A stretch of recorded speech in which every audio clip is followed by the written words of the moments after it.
G'day champions, welcome back to the Lion Lawn. Welcome to the spring 2023, summer 2024 mowing season. We've had, it's now mid-September and we've had a whole week of 30-degree days, so the weather's certainly come in. People across the state seem to be getting their renos underway, and I tend to join them in some form or another. Today, what I'm going to do is just basically get a base point, see where the lawn's at after the autumn and winter seasons. I'll give it a really low cut, get the Renovation Scarifier onto it, pick up all the dead junk and just see what condition it's all in. Whether I need to do a core aerate and whether I need to scalp it back down to the dirt or not is yet to be seen, so I'm hoping not. I'd like to do a season without a full reno just to see how it's travelling, but if when we cut it down it looks like it's going to need it, then that's what we'll do.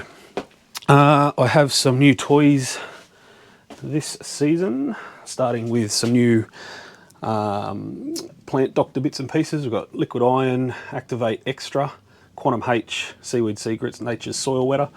I've gone through and had a good read on all of those and sort of worked out a program that I'm going to stick to with them this year, a weekly, fortnightly and monthly program. I'll go through that in another video when I start doing it, in case you want to follow along.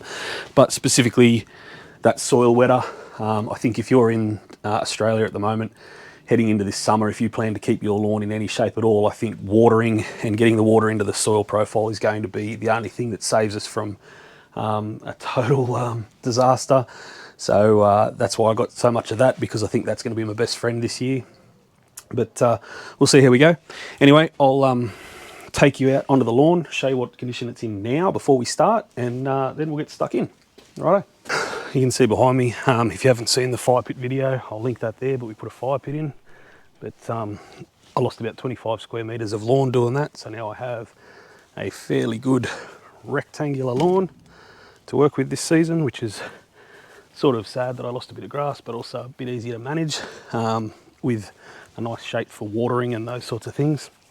There's the dog doing what he does. Back out of quarantine. He was in a crate for 14 weeks or something because of a ACL injury. Bloody thing. Anyway, but as you can see, we've got some colour starting to pop, some dry spots kicking in, and it's definitely on the move. So in the last couple of weeks I did an application of bow and arrow to get rid of some broadleaf stuff that was coming up, and I've put down the barricade pre-emergent, so hopefully that's the end of the weeds. But as you can see, some of them are still kicking on, but getting there. It's only been about 3 weeks, so give it another couple of weeks, and if it needs another hit of the bow and arrow, that's what we'll do. First things first, knock the edges down with the rotary scissors.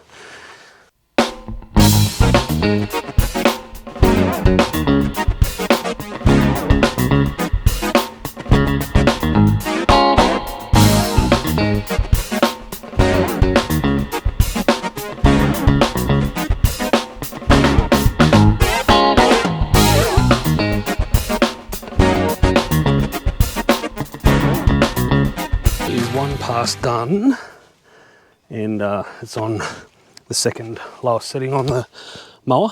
Now, it doesn't look too bad, but before I was cylinder mowing, in the height of summer, I could run this mower over the lawn on the lowest setting without a single catch. So there's obviously some junk in there. What I'll do is I'll run the Scarifying over it now, and then that might allow me to get another height drop in it. So I'll go and get the Scarifying and blow the dust off that. Give it a go. Righto, so I have the nasty bastard blade in instead of the spring-loaded one, so that it gets right down into the canopy. We'll see how we go.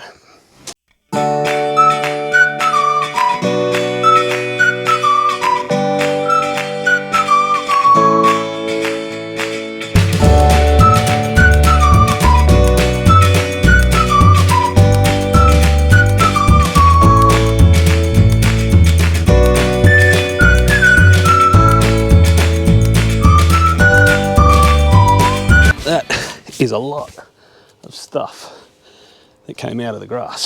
So that's only that small corner of the yard. Well, it's probably a quarter of the yard. Dex, come on. Camera hog. So what I'll do now is mow that section and see what the difference is between this section here and this section here.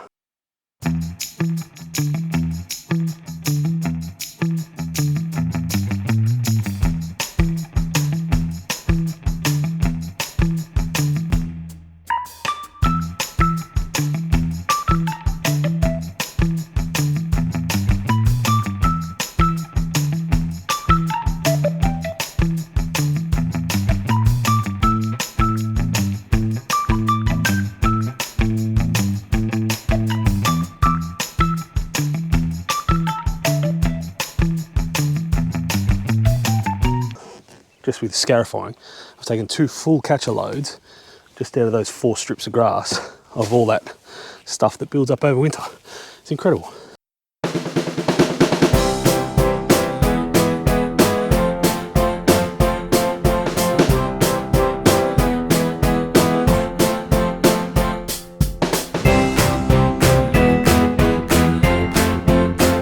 So, let's go and have a look. You can see there is still quite a bit of nastiness down there. I'll get you down nice and close.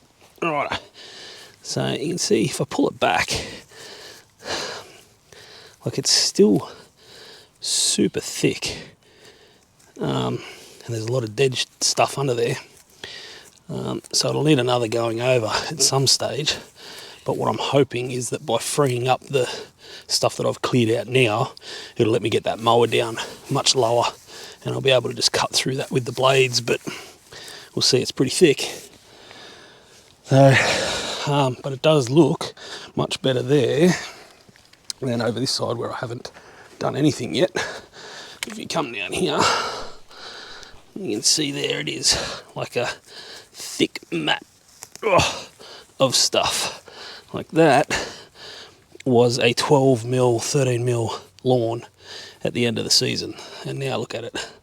What's underneath there? Look at the size of that bad boy. Just hiding under there, causing chaos. Little bastard. So, we'll have to do a bit of work. That's alright. That's alright. So, I'll do that half of the yard now with the Scarifier and the mower. Gonna need a battery change, but them's the perks of working with battery powered gear, and we'll get into it. Righto.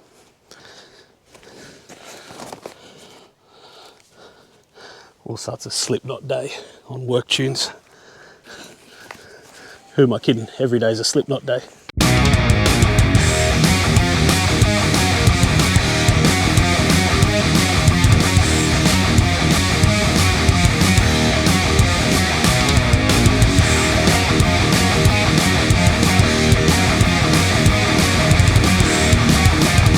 I only use 1 bar of each of those batteries.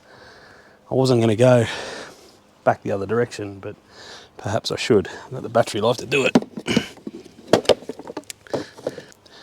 Don't do things by half, because then you got to do them twice, or some such logical nonsense.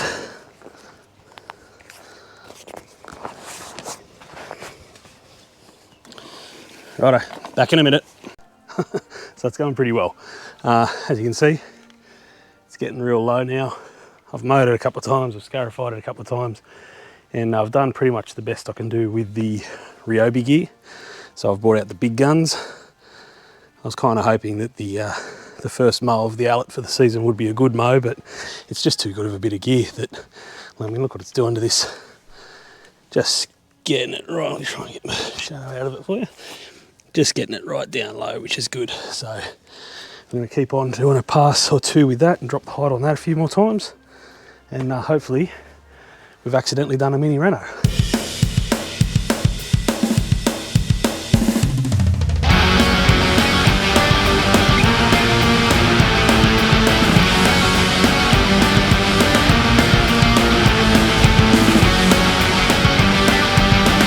Did I get carried away?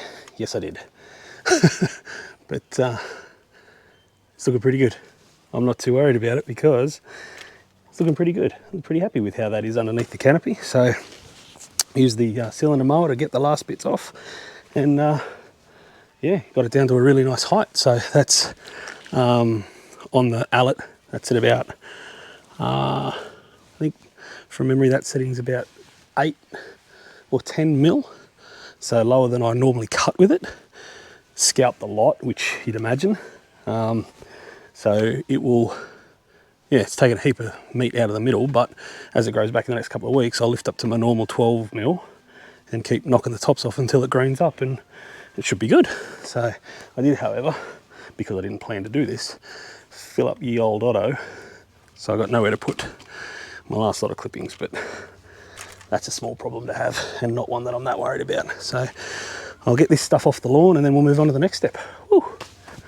Okay, now that we have accidentally pulled the trigger on a mini reno out the back, nothing too crazy, didn't go down to dirt or anything like that, but may still do that mid-season actually now, but I don't think I'm going to have to do it early on. No top dressing, no coring or anything. The soil feels pretty good underneath. So once I cleared that matting out with the Ryobi Scarify, it was actually quite good underneath. So, but now that I've done that, I have to sort of jump onto the next bit a little bit quicker than anticipated. So I'm going to do a grub prevention. I have Yates Kill and Protect for grubs. Liquid form instead of granular form this year. I did the granular last year, it worked fine. But I grabbed this off the shelf to give it a go because I also plan to do a third application. So they sort of complement each other a little bit because you put this in your sprayer and spray it on the lawn, and then that is best served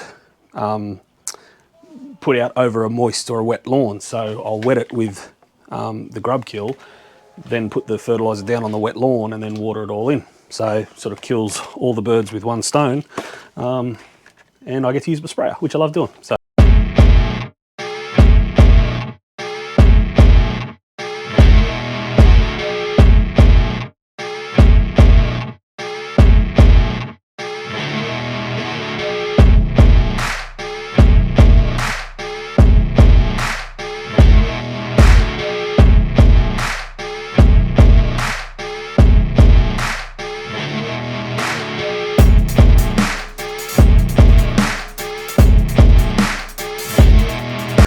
Get out of the way of that music bellowing from the neighbour's yard.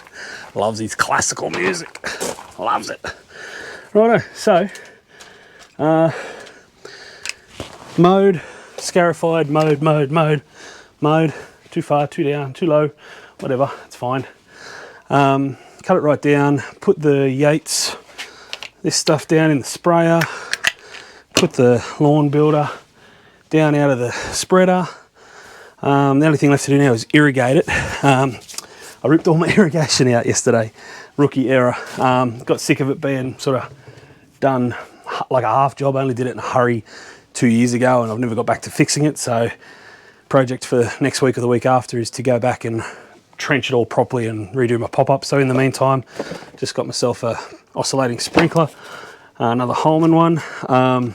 Because I've changed the shape of the yard, it's now just a rectangle. So a good sprinkler, a good oscillating sprinkler should be able to do the whole yard as a stopgap until I get my pop-ups redone. So I'll put this little fella together and pop him on.